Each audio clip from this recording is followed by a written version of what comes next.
And joining us now is Brigadier General Mark Arnold. He was with the Army Special Forces and also works with the Frontline Medical Ukraine Fund. So great to have you. I think the big question on pretty much everyone's mind is, do you believe this will change the course of the war in any meaningful way? As you know, Prigozhin was a leading commander and he's now sidelined.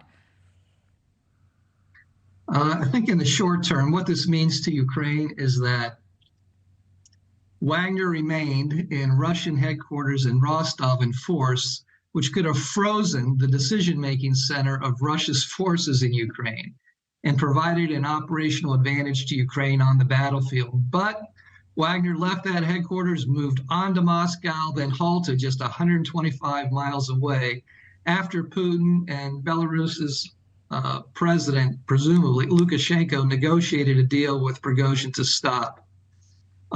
In fact, if Wagner forces do move into Belarus, it provides a means for Wagner to rebuild its forces there, support Belarus's dictator, Lukashenko, and enable a future Wagner assault into Ukraine from the north.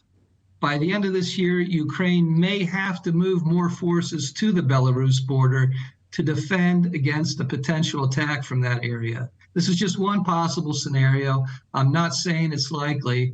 At the moment, Prigozhin is fed up with the Russian military and its support for the war. So this was the largest challenge to Putin's power since his 2 decades plus in office. And he called Prigozhin a traitor, and then he strikes a deal with him. So do you think these moves will ultimately threaten Putin's leadership?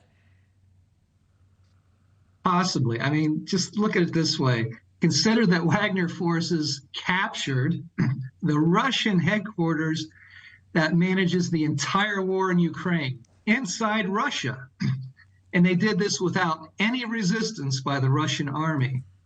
And Russia's intelligence chief of its GRU, which is the equivalent here of the commanding general of the National Security Agency, that chief told Prigozhin that he would gladly hand over the general staff to Wagner. And there are images of other generals joking with Prigozhin about the fate of the Ministry of Defense and the chief of the general staff. The Russian army stood by and did nothing as its Ukraine war headquarters was captured by Wagner. The Russian army did nothing to stop Wagner's military convoy advance another 300 miles towards Moscow. Putin now has multiple new adversaries who have emerged at senior levels within his regime.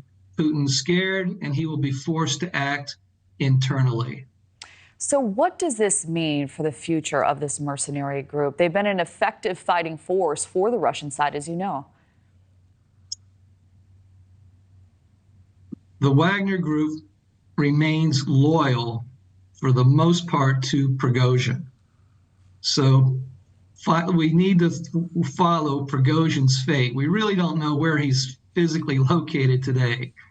They're supposed to say, they've said that he's moving to Belarus. Okay, then his 50,000-man army, his private army, largely will follow him into Belarus.